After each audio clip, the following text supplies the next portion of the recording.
Ladies and gentlemen, boys and girls, do you aspire to be an entrepreneur? To build your own business? To leave a legacy behind? If you want to know how to get started, or if you're already on your journey and want some help on how to tackle the challenges you're facing, this show is for you. Here at Be Your Own Boss, we hear from entrepreneurs about their stories, some very practical tips, and some inspiration. It's time to get started. Welcome to another episode of Be Your Own Boss.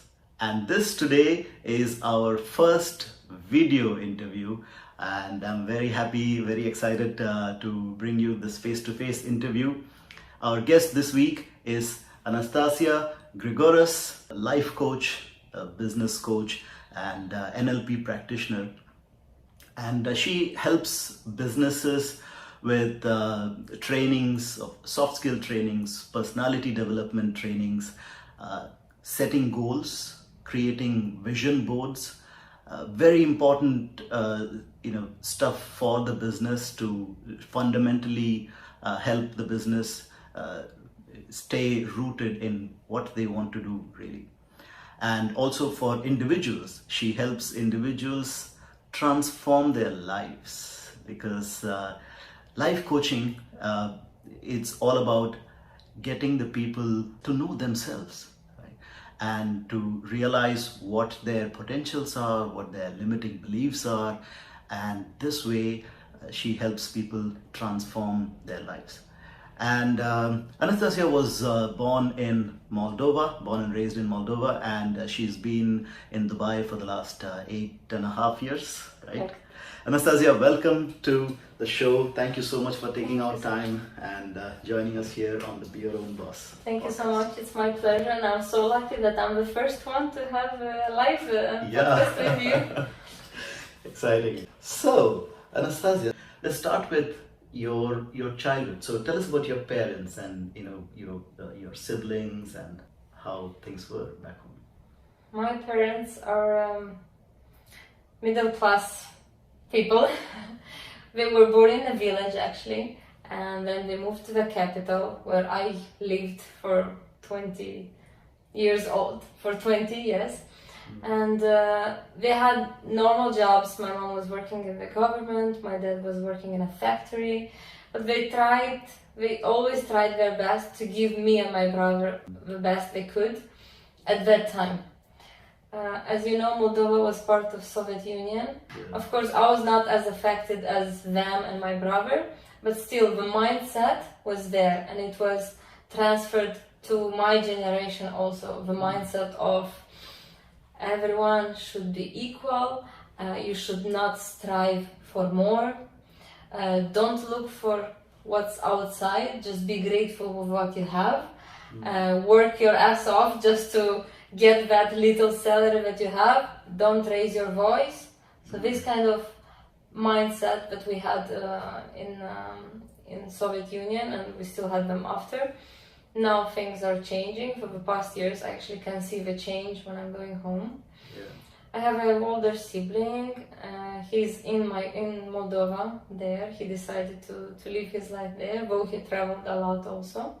And I'm grateful I have this kind of family. Yeah. Because thanks to them, obviously I am who I am today. Yeah. Yeah. With the challenges, with the disadvantages also, but they made me who I am, and maybe if there is something that I am improving nowadays, it's actually thanks to them also. Yeah, it's a complete package. Yes, exactly. Yeah. And how was school? So you went to school? I went to school in the capital, Yeah. one of the best schools actually. One school for 12 years in a row. I never changed. I have friends since high school, but I'm still keeping in touch. Wow. I was a shy child. Were you? Okay. Very shy. Very different from what you are now. Very shy. I used to be so nervous while going in front of a class, always avoiding. I was not a leader. I never was a leader. Whenever they would say raise your hand to answer something, I wouldn't do it. No. I would be an average child, let's say between average and the best. Sometimes depends on the subjects. I wouldn't like math, no. Physics, no. I was more into the language part. Yeah, language, chemistry, arts, biology. This side was close to me. Yes, handcrafting. I loved that one.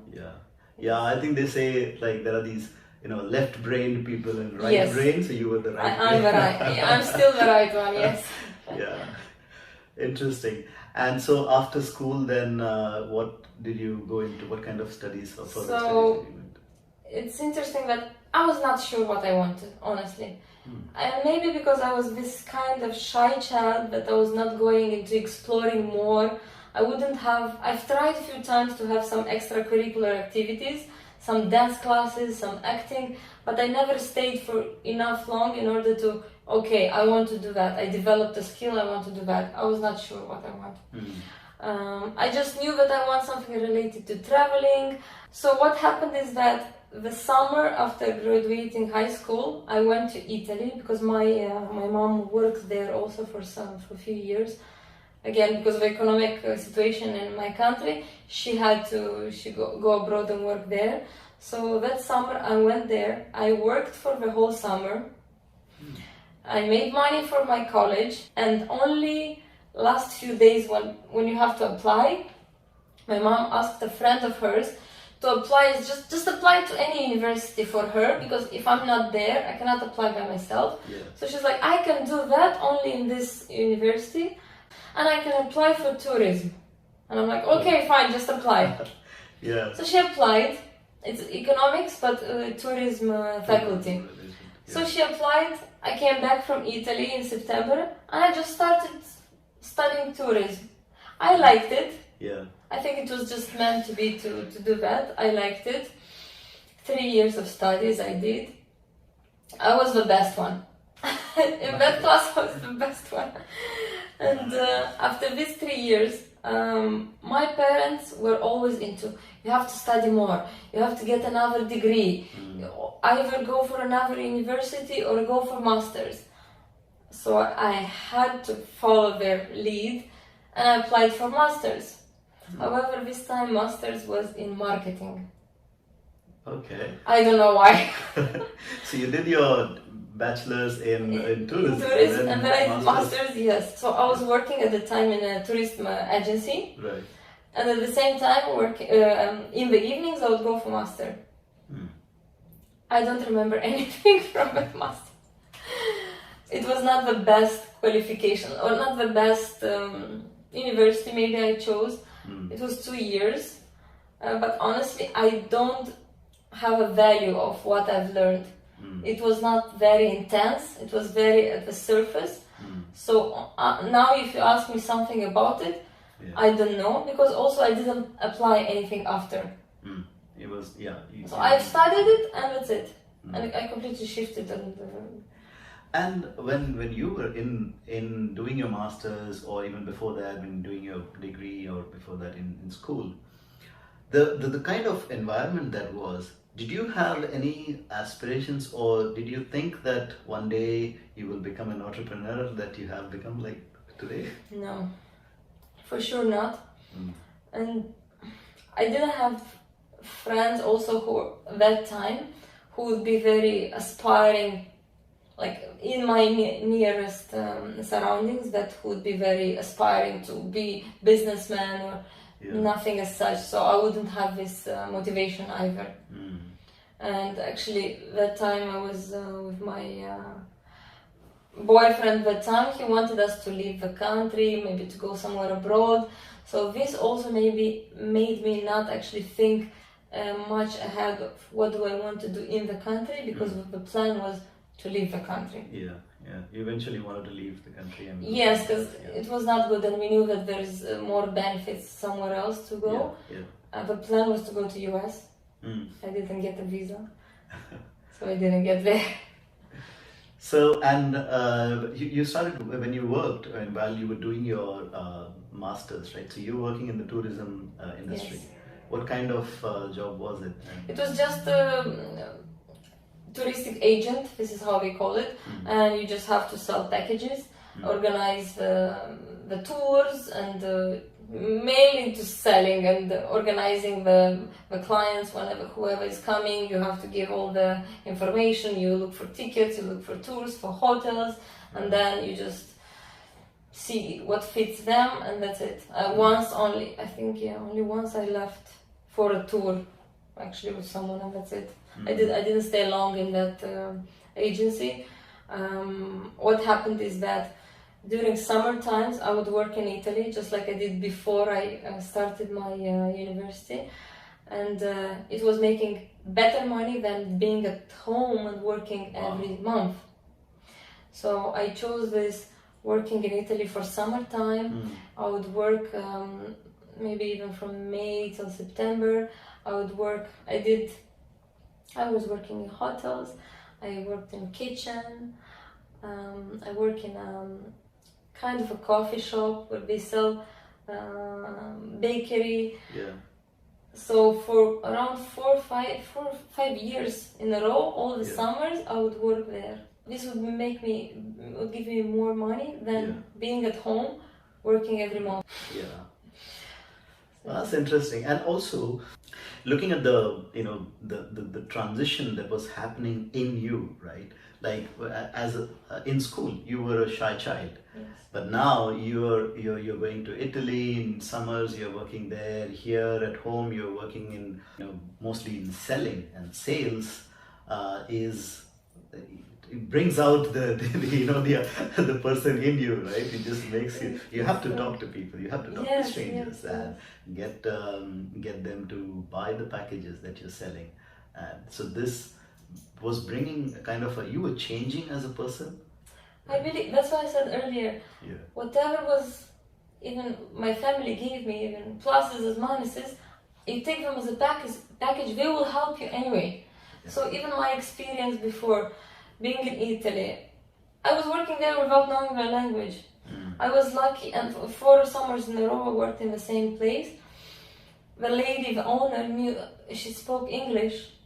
I didn't speak Italian. But we managed. I was teaching her actually better English, she was teaching me Italian. So somehow I started learning the language, and they liked me. That's why they called me another summer, and so on. So I believe you look at it as something simple, but this growth shows also that, okay, you are willing to learn, to be in an uncomfortable place. Though I had my parents back time there, but still you're going out there, you're not in your own country, you meet new people, and it's a summer vacation, it's an island, and you don't go on the beach and enjoy all day long, you actually go to work. So this is another discomfort. You look at others, how they enjoy, while you go and work. Maybe actually it's a motivator for later on, because now for the past 2 years I'm going during summer there, and I'm not working, I'm just a tourist. And it feels so good. Back in the same place. Yes, and I did it on purpose. Like for a few years I haven't been there, but then last year and the year before I went on purpose to that destination because I want to be as a tourist there. Wow. And it's so good. Yeah, congrats! Because that's a big achievement. That going back to the same place where you worked and while others were enjoying, now you can go and enjoy. And I'm going there to the old place I used to work, and it's so good. I'm not going to work. I'm going to buy something as a customer. As a customer, yes. Nice. It feels good. Wow.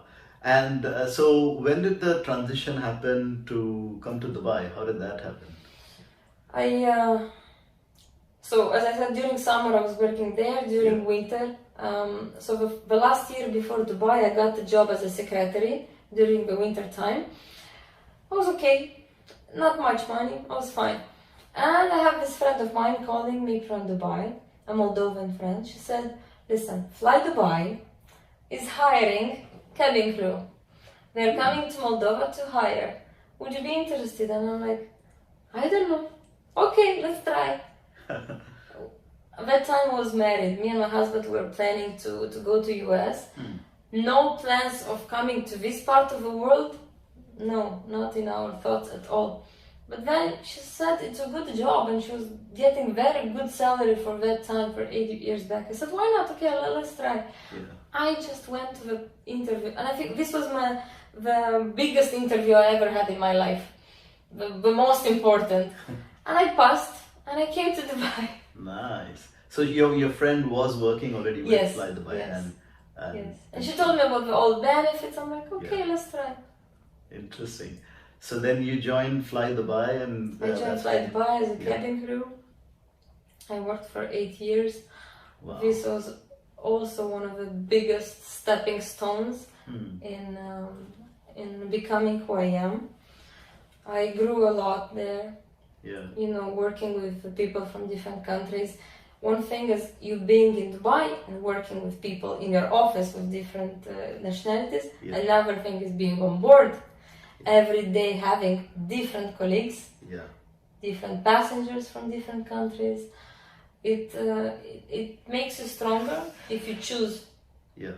to get the challenge as an opportunity here. Hmm. You learn a lot on how to behave with people, how to interact with them, how to be less sensitive to everything, all the reactions that they are giving you, Yeah. than to leave work at work, Hmm. That's important as well. to work different shifts. Yeah. Yeah. Timing was, Yes. because you're flying all the time and you're It's in not different time easy. zones and Again, you have all the benefits of traveling a lot. yeah. And here I'm so grateful to Fly Dubai that I managed to travel. I think now it's around 48 countries. I think I need to update my list and see. Yeah. I don't know if in another job I would be able to do that. Absolutely. And I love traveling. Hmm. And it was before Corona. Yeah. I would travel, I think, every 2 months. Even on vacation, I would travel. And so you mentioned about dealing with different people on board, right? And Yes. this one's. So any particular incident or any interesting things that comes to your mind now? I think it all depends also on your attitude. Mm. Because I noticed, you believe it or not, you attract the people just like you are. Not 100%, but you do. So I didn't have many situations in which I can say that, oh my God, it was so hard, or someone shouted at me or so rude at me. Somehow I managed to every time to go with a smile, and even if they shout, I think maybe I would smile and they would calm down. It's a solution in that. If you detach yourself from the person, you don't take it personally, you'll be able to do that. You will solve the issue. You will not increase it. Yeah. Last 1 year, I had one guy. He was shouting. He had his luggage taken away, something like that. And of course, he was upset. It's not to me. He was just shouting because he's upset. Yeah.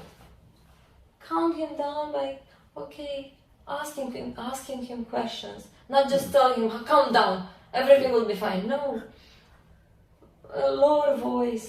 Yeah. There is an approach. So I think I found this kind of approaches, and actually this helps me now too, Yeah. because I'm working with people. Yeah. Yeah. It's different, but still, Mm. You're right. It's the way you deal with people, right? So you were able to radiate your personality in that, I'm sure this helped me, and by being positive, Yeah. I attracted good people. Because compared to other people who you look at them and they keep complaining that they have only bad flights, Yeah. I cannot say that. Yes, they're challenging, they're tiring, Yeah. everything is tiring, obviously, when you work for 16 hours especially, but then if the people are okay, it's fine. Colleagues also, I would be lucky to work with nice people. I don't know, I would have maybe we were 5 always on board. Out of 5, find one who you can deal with the easiest and just stick to that person, maybe. Yeah. While you were working here, in Fly Dubai for 8 years, when did you start getting this idea that you want to do something on your own, and how did that move happen? Toastmasters. Toastmasters. So if family is the first stepping stone, then it's your university and friends, colleagues. Then it's your job.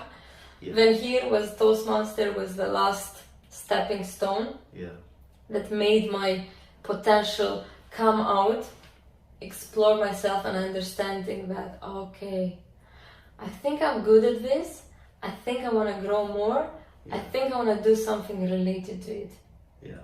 And Toastmasters, for those of you who haven't heard of it, is an organization that helps people develop leadership skills and communication skills. It's all about public speaking, and this is where you were, because you know in Toastmasters you go out and you give speeches, you take leadership roles, you connect with people, you work with people a lot, right? And it brings out the leader in you. And this is what happened to me. Exactly. This is the biggest, and I'm telling to all my friends, all my acquaintances, everyone, join Toastmaster, join Toastmaster. Even if you speak well in public, still join. Yeah. First few years, I was just a member, not going maybe a very regular, but slowly I got into it more.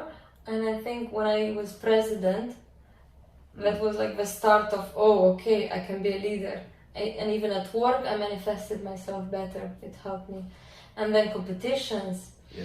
I liked being in competitions. I liked winning, getting awards. This would be like a proof, okay, she can do it. Yeah. And it shows me that, okay, people say it and I get awards, so there is a proof to that. So yeah, this was the biggest influence, I think. Yeah. And we mentioned that in the beginning that you're also an NLP practitioner. Yes. NLP, which is neuro-linguistic programming, right? Tell us about that NLP. How did you get into NLP and how did So thanks to Toastmasters, I actually already started doing some workshops about personal development. Then thanks to another Toastmaster who offered me to do online courses. During Corona, when everyone was online, he said, why don't we create online courses? And he offered it to me. And I was like, okay, if he sees that I can do it, why not? So we started working together, and for 2 years, we made 10 or 11 courses. We posted them on Udemy and Skillshare. And this was, the income from there was not much, I have to say. However, it made me realize even more that I like doing that, I like teaching, I like sharing the knowledge that I'm getting, and whenever I share, I actually learn even more. So I'm getting into it even more. Thanks to Toastmaster and mentoring so many people, I came to understand that I can mentor them about other stuff also, because they come to me with other questions not related to Toastmasters anymore. Then also in 2020, another trainer, and she's creator of the Mira Vision board, she offered me to found a club. The club was called Motivaction. Motivaction. Motivaction, yes. So I just want to say a few words about this, because this is another phase in my life that again proved me that I can do this. I can be a coach, I can be a trainer. And why motivation is because motivation is not enough, you need action. So it's motivation and action together is motivation. So we had around 15 people who are regular people. Every month we would meet and we would give workshops on different topics like self-confidence, how to be more resourceful, how to create good habits. So everything related to personal development, but what helps in order to achieve your goals. And we would inspire each other to work on our goals, to take actions. I was coaching a few people on how to set their action plan for 1 year ahead, how to do it for a month ahead, and I would also be accountable. I would call them and text them, and okay, I would be, for example, I would know your goals, and I would call you and say, Sashin, what is happening? Have you done this action? Because many people are just writing down their goals in the agenda and keeping it somewhere on in a drawer. So I would come here and reminding them. So they were grateful to me, then they would open up to other different things. So basically I was coaching them already, without me being officially a coach. Yeah, yeah. And also I was doing this. Stay tuned. We'll be right back after this short break. You're listening to the Be Your Own Boss podcast. By the way, if you find this podcast useful, please share it with your friends and family so that someone somewhere having the potential and the dream to start a business can get some help and some inspiration from this. And if you'd like to support me so that I can bring in more content, please subscribe to the show wherever you're listening to right now. And you can also send me your feedback on byob@sachinacharya.com. That's byob@sachinacharya.com. And now, back to the show.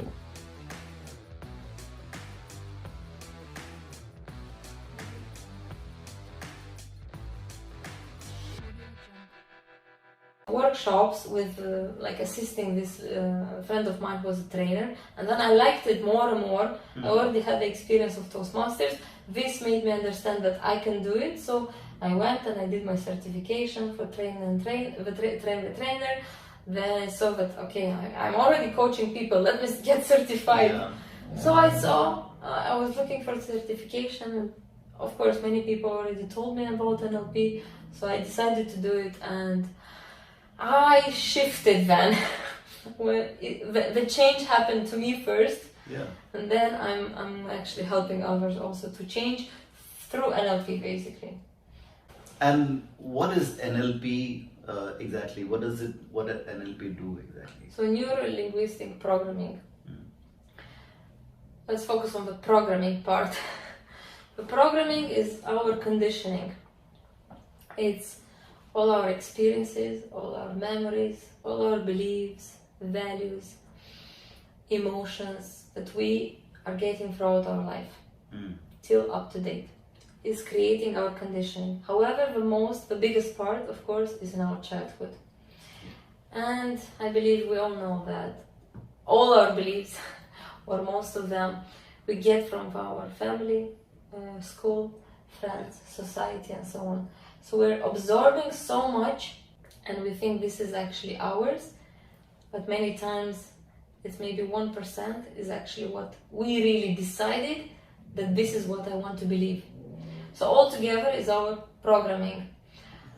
In order to change your life to better, of course, if there's a need to change, if you feel like there's a need, or you want to achieve some goals and it seems like you keep doing something, you keep taking actions, however you're still stuck, you're not moving forward. Most probably the reason is your conditioning, your programming, meaning you want something but you don't actually believe in it. You think you want and you can get it, but there are so many limiting beliefs behind it that are not sustaining that goal that you want. So you need to change the programming. So NLP does that through linguistics, through words. So by asking people, by observing what they say, how they say it, a coach will be able to guide the person to the answer, to understanding what is the root cause of their problem, what really makes them not achieve that goal. Interesting. And when you decided, like now you have your job, and on the side you were doing Toastmasters and NLP, and now you started to realize that you're good with people, you're good with teaching and coaching people, you have the skill, and you decided that you want to make the switch. Now there is also the financial side of it, right? Because we can't just quit our job and start something, because there is a salary that we keep getting every month, and we need to plan, right? And so what was your thought process in that? Like, how did you decide when to? My example is not the best one. and I keep telling actually those that I meet and they want to quit, because I think I triggered many people to think, okay, maybe it's time to leave.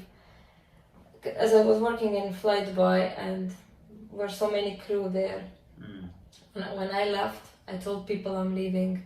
I resigned. So many people reacted like, "Oh my God, maybe I should too." You know, I saw that in them. Yeah. And many of us crew, they wanted to leave. They didn't have the courage maybe, or they don't have a goal. They want to leave, but they don't know what they want to do after. I knew what I wanted to do after. However, my mistake was that I didn't have a clear path. I knew what I want to achieve after 5 years, and I still know, but I didn't have even the plan for 1 year ahead. It was very vague. I had the plan, but it was too vague to leave. However, I reached a moment when I was demotivated at work. So it reached the point that I don't want to go to work. So I realized that, okay, I have to leave now, otherwise I'm compromising also my work. Yeah. So I left, hoping that after I'm leaving, I'll be full-time engaged into what I want to do in the future. However, because there is still a shift in your life happening, and you don't know how you're gonna react. You think, you plan, you're gonna do something, but the period after I resigned to me was very challenging because I was demotivated. I know I have to get up and go and do things, like increase your followers so you can get clients, or call clients, email people, get in touch, network, and so on. I was not motivated to do that anymore. So I went into a period of low energy, low motivation. And you had already quit your job as well at this point. Yes. So you are asking about the financial part. So I want to say here, but you resign, you have an amount of money, you think it's gonna last you for some time. It's okay. I think it's fine for a few months. I'm already doing trainings and coaching, so I'm gonna get more. But then the mentality came, and the demotivation came, and you don't expect that. Yeah. And maybe I was not ready, fully ready to overcome this kind of challenge. So my money was finished, and I was still not getting clients. So, but when I took the decision of resigning, I relied a little bit on external support, that is my partner. Yeah. So this is what helped me actually later on to get back on track. However, what if he cannot support me? You never know what happens. We live in Dubai, we are employees and so on. So you never know. So it was not the best decision. I should have stayed maybe longer in the job, save more money, because you never know how long this transition period could last. So out of this, my advice to other people is try to work in parallel, maybe for a little bit longer, if it's still possible. Otherwise, of course, you will quit, but make sure you have at least financial support. Yeah. Or someone to support you. Yeah, that's very important. And you know, how did you come out of this the low time of your life? I think the people around you are having a big influence, and I'm lucky to have good people around me. I've selected who to have around me. Like my partner, my friends are very supportive. Like supportive in if I sleep all day long and I'm doing nothing, they'll still be supportive and say, it's okay, it's just a phase in your life, it's okay, come on, get up, go out, or they will come to me and take me out. So the people, and maybe when you reach rock bottom, where else to go? The only way is up. The only way is up, so I think I reached there, and the only way was up. Nice. And now that you start working with, once you did the transition, you start working with clients, and so tell us about that. When you interact with with the clients and help them create the vision boards and everything, how does that feel? I think that's my reward, more than the money I make. That's the fulfillment I get, basically. By having a session, during the session, seeing that they realize things and they're like, this is how it is. Okay. And you see that, like, I don't react, I don't show them, but my heart is growing bigger, and I'm like, okay, it's worth all the challenges. It's worth the instability, because being without a job, being on your own, I cannot say that I have always clients or always training. Sometimes there is, sometimes not. Sometimes you feel like, okay, where is it? Sometimes you're very busy and tired maybe, but when you do this and you see them growing during a session and also after, like I'll get messages after, thank you so much, I realized this, or they will post it maybe on Instagram, or maybe they will refer me to someone else. The best is when they refer you to someone else, that means they trust you so much they will tell others. So this is my biggest achievement, and because even before, when I was not a coach yet, not a trainer, in Toastmaster for example, people, you help them with a speech and they give you feedback, and they telling, or in the meetings they will say, this is my mentor, and maybe I mentored them once or twice, but then they're so impressed, and it helped them so much that they mention you and they keep appreciating you, and I'm like, okay, thank you so much. This is the biggest thanks to me. And then that's the beauty of this work that you do, right? You're making a small change, right? You ask them a question. That one small thing changes the direction of you need to build up to that one small feeling. Of course, But the transformation that you bring about in people, it's fulfilling, right? I love it. I love it. And it makes me grow even more. I notice more things about me. I cannot say I'm let's say out of 10 I'm 10. No.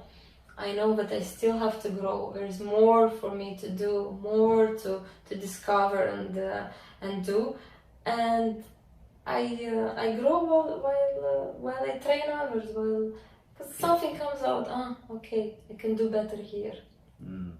Or people will ask you maybe something, and you're like, I don't really know the answer, and then you will push yourself to find out the answer, to look maybe and read more and learn something else.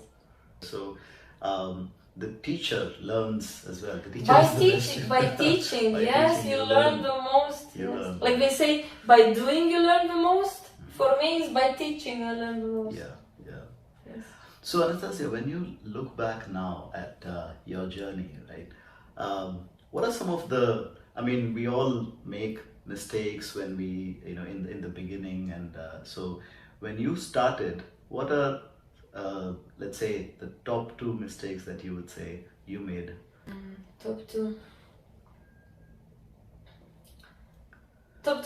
One is the financial part, when I have to basically support, make sure you can support yourself for longer. And then the second one, I think I didn't do enough. I could have done even more at other stages. And maybe because I was relying on someone's support, I was delaying things, or I would take things slower. That's a mistake. And I can compare myself in these cases with other people, other coaches and trainers, who I would see them working even harder.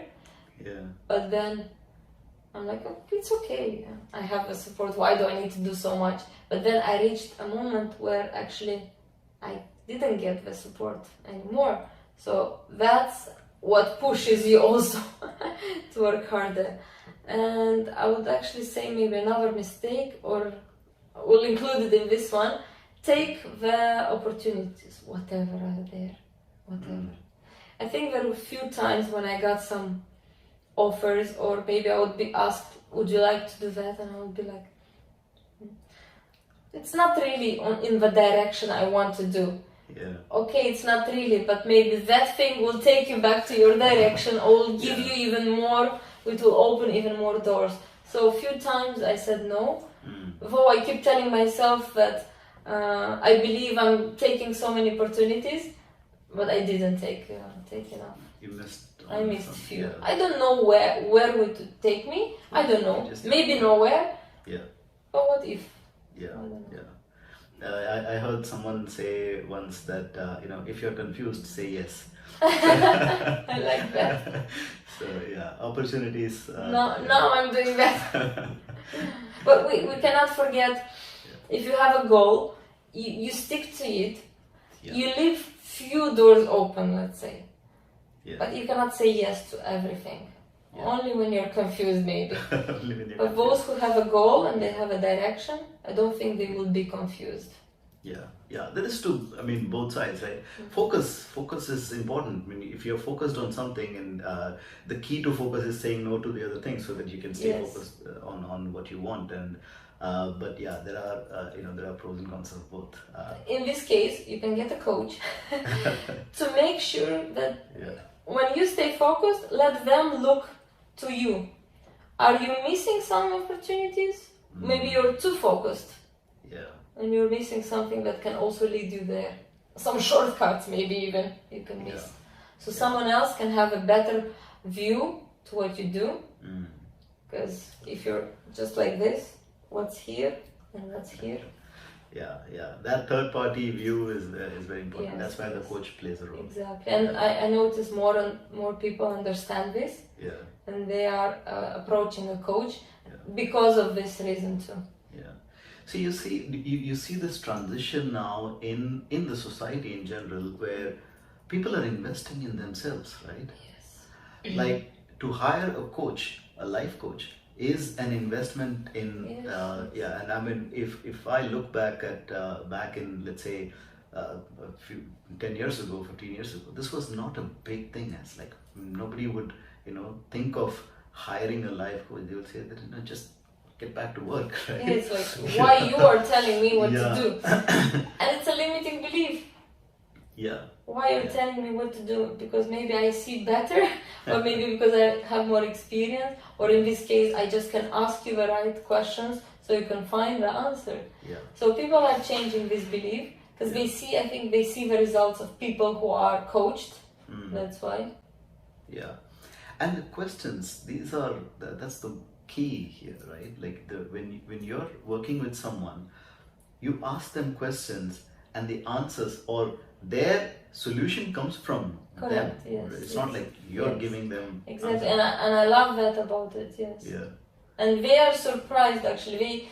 I think some of them, they are having some doubts about it, like, will this work or not? Yeah. But then, okay. This is what it is. Yeah. Just yesterday I had a call in the evening, 1 hour. He called me to speak about coaching, like, what can I offer? He wants a coach, what can I offer? So I started saying, and he's like, I have this problem. So I already started asking the questions. He thought he's just telling me the problem, and then I'll tell him how to solve it later on. But I already started with the questions. It took us almost 1 hour, but he realized it. Yeah. And then I said, I'm so sorry, I have to finish the call because I have a meeting. But have you noticed that what we did now, it was only 4 questions, and you got to the answer by yourself? And he's like, yes, thank you so much. Thank you so much, let's have a session. So at the beginning they don't understand this, but then they experience it and okay, this works. Yeah, they get that aha moment. Yes. Yeah. With many of them. Yeah. And they're grateful for that, because you're helping them. Yeah. Now, talking of being grateful, Anastasia, when you look at your life now, your own journey, right, being from the schoolgirl in Moldova, the shy girl, to the entrepreneur now, the solopreneur now, and looking at this journey, who would you like to give the credit for your success to? Like any normal people, I'll say thank you to my family first of all. I'm my mom, I am my dad, I am my brother, and parts of them. So my personality is little parts of them. It is part of them, yeah. Plus all the rest that I've built after, but they are the foundation. And I said my family is a middle class family, but the way they taught us, my parents taught me and my brother always to value money, to be good to people, to be generous, to help others. These are qualities that I got them at home, and these are also qualities of a coach, I believe, of a trainer.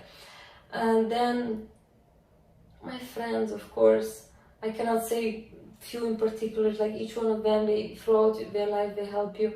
Nowadays, like this current moment, I'm thankful to my partner that he pushed me so much, and he believed in me more than I believe in myself, and this helped me to reach the moment when I believe now more in myself than he does. Then my friend Julie, she's so supportive, also believing in myself more, and pushing and always bringing me examples like, look, you've done this that time when I'm demotivated maybe. Yeah. Look, because a close friend will know moments from your life, yeah? So she remembers, and she will remind me, okay, you've done this, you've done that. You remember how happy you were that time? Or do you remember how that person thanked you? Because I forget, like there's so many people who are grateful to me, I somehow forget. So yeah, these people are one of the important ones nowadays. I'm grateful to my colleague Irina, who is also believing in me and opening this industry of trainings for me. Abdallah, another Toastmaster, who was the one offering me, let's do online courses. Like, what? Me? In front of the camera? No way! Yes, you can do it. And then we did something. Look at you now. Yeah, yes. So yeah, there are a few people that honestly believed in me more than myself at certain points of life. That's wonderful, right? And it's, it's these angels, and they come in the life, and they help us at the right moment. At different, at the right time. Yeah. Anastasia, one final question as we conclude here. How can people reach out to you to get the support that, like, what you offer, right, to coaching, life coaching, and businesses? What's the best way to reach out to you? Social media, where I post more about how to achieve your goals, how to stay on track. So it's all about personal development, some of the trainings I do. That is via.empower.elevate. I will share with you that. Why via? Because via means in Italian means path. So it's your path, your way to empowerment and to elevation, that I'm guiding you. I am making you discover that you can empower yourself actually. And any of the channels, please, welcome. So you're on LinkedIn and LinkedIn also, and, yes. Yeah. No YouTube yet. Yeah. One day eventually. But I will include your LinkedIn profiles in the show notes, and that's how people can reach out to you. Thank you. Anastasia, thank you so much for taking out time and joining us here on this live recording, the first time here on the Be Your Own Boss podcast. It's my pleasure. Thank you so much, and good luck everyone in any kind of journey that you are having, and believe that you can achieve anything you want. That is Anastasia Grigoras, and you're watching and listening to the Be Your Own Boss podcast.